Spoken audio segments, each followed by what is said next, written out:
Hello, Aries, Sun, Moon Rising, and Venus Signs. Kamusta kayo? Sana po nasa mabuti kayong kalagayan. Welcome back po sa Star Tarot. At kung bago kayo dito, welcome din po kayo. Please subscribe, like, share my videos, and leave me a comment po kung naka-resonate po kayo. Thank you.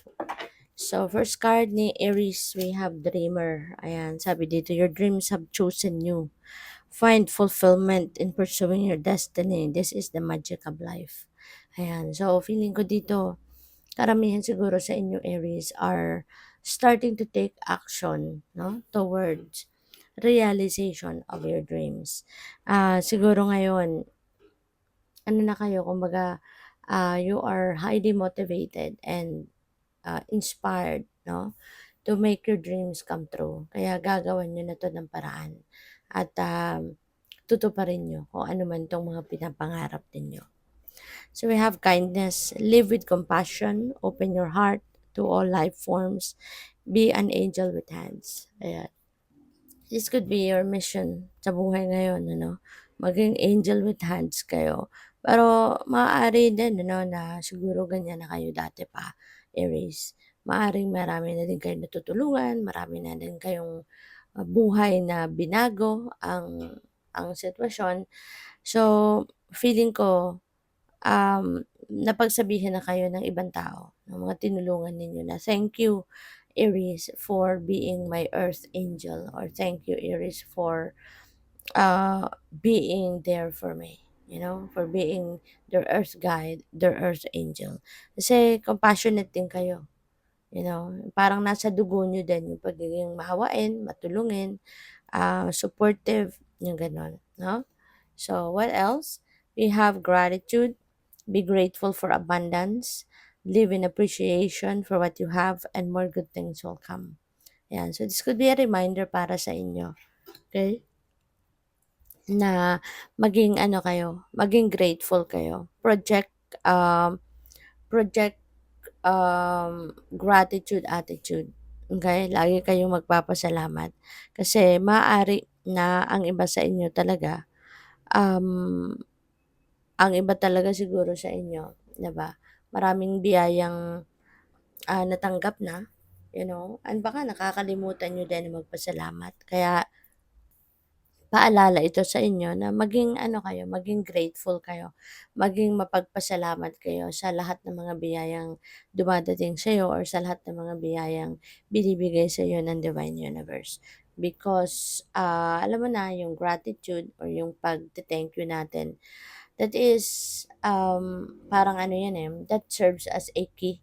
Parang susi yan natin sa, parang susi natin yan sa mga blessings, no, na paparating pa. All the good things, no, in the universe will come kapag tayo ay mapagpasalamat. Tayo ay hindi nakakalimot na mag-appreciate or magpakita ng ating appreciation, no, sa lahat ng biyayang natanggap na natin.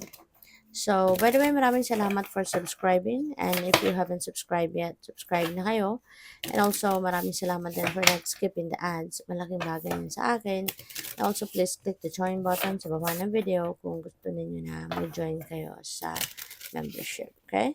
Salamat po. So, we have Honeybee Community. Ayan. So, maaari na maraming mga tao sa paligid ninyo that are always willing to be by your side, to help you, to support you in any way, shape, or form. So, pwedeng merong ganun, no? Kasi matulungin ka. So, of course, you are also going to attract people that are also willing to be of help to you. No? Ganun talaga yon. And, probably then, sa ngayon, baka merong kayong pagtutulungan. Feeling ko dito baka merong kunyari activity kayo sa komunidad, sa community ninyo na pupuwedeng you will be working with other people.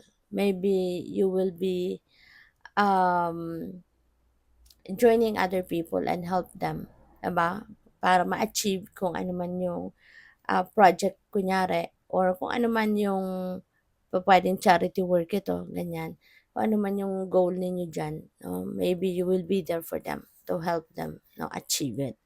So we have centered, and so this could be a reminder para sa'yo, 'di ba, na ibalik ninyo yung sarili niyo sa sentro.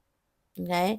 Mas magandang we are centered, mas magandang you are centered para makakabalik kayo sa focus, makakabalik kayo sa vision ninyo, kumbaga, 'di ba? And you can focus on the things na kailangan ninyong pagbigyan ng panahon at atensyon. Okay? Kasi baka ang iba sa inyo, let's say, siguro ang iba sa inyo, distracted, 'di ba? Kasi maaaring mayroong mga ibang bagay na na-tempt kayong gawin. So, maybe distracted ang iba sa inyo. Kaya, you are being advised here, no, na ibalik ninyo sa sentro yung sarili ninyo. Okay? So, we have adaptability. Adaptability is also one key para sa pagtatagumpay.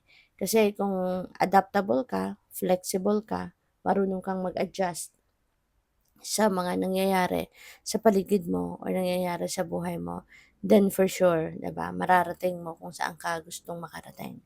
Kasi wala kang pagrereklamo, 'di ba? Instead na magreklamo ka, you're just going to adjust kung ano yung gagawin mo or ano yung pwede mong gawin so that you can get around any challenge sa buhay kung ano man ang nandiyan, 'di ba? So, what else? We have a vision. So, siguro, ngayon, feeling ko dito you are definitely going to work on kung ano man yung ina-envision ninyo for yourself. Kasi meron na tayong adaptability, meron tayong dreamer, 'di ba? So, you're going to do anything and everything in your power, no, to make your vision happen, 'di ba? Or so that you can bring it to your reality. So that's good na kung ano man itong ine-envision ninyo for yourself. Gagawan mo 'to ng paraan, mag-e-effort ka for it to make it happen. So we have love. Possible na ang iba sa inyo dito baka you're falling in love, no? Kung single ka pa, napakaganda nito kasi maaari na magkakaroon ka din ng love life. Baka ngayon, you will be meeting your soulmate, your twin flame, your eternal love, 'di ba? At baka mauwi na yan sa isang seryosong relationship, 'di ba? Yung relationship ninyo. But kung kunyari nandoon na din kayo sa current na relationship, baka meron na kayong jowa talaga sa ngayon, may boyfriend, may girlfriend na kayo. So, this could be the time, no, na mas lalo pang magiging closer kayo sa bawat isa. Siguro mas lalo pa kayong mas magiging matatag pa, no? Mas magiging strong pa yung inyong relationship. At talagang kumbaga iko-cultivate pa ninyo lalo yung inyong pagmamahalan. So, that's good. Thank you for watching. Love and light. Namaste.